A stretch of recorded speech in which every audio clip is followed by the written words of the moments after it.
I started learning Spanish about 3 years ago in order to prepare for travels or travel plans around South America. So I started downloading all the free apps like Duolingo and Memorize, and was making a lot of good progress using these apps.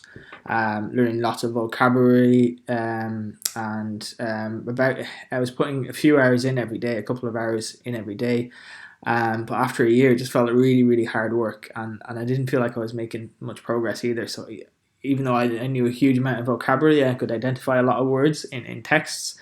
I couldn't understand any TV shows, any movies when people were speaking with me, and I just didn't feel I was making enough progress using these free apps. They seem to be very limited. So I started searching for Spanish courses, and I found Vamos, and I took the test with Vamos. And even after a year of using the free apps, they placed me as a level A1 student right in the beginning.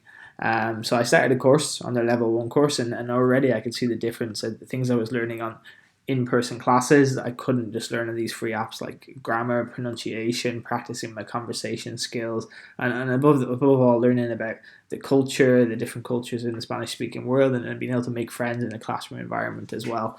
So I'm now actually starting with a C1 course at Vamos, and I recommend it to anybody who's currently using free apps to try and learn Spanish. To use the Vamos to accompany and use the two tools together, because Vamos has got a great structure. You can work all the way from A1 all the way up to C2, and they've got classes at every step of that stage with top quality teachers. I've had several different teachers at Vamos, and they've all been really, really highly trained and great teachers. And it's not very expensive. If you wanted to do one-on-one tutoring, it's going to cost you actually more than working with Vamos. So definitely recommend Vamos to anyone who's trying to improve their Spanish.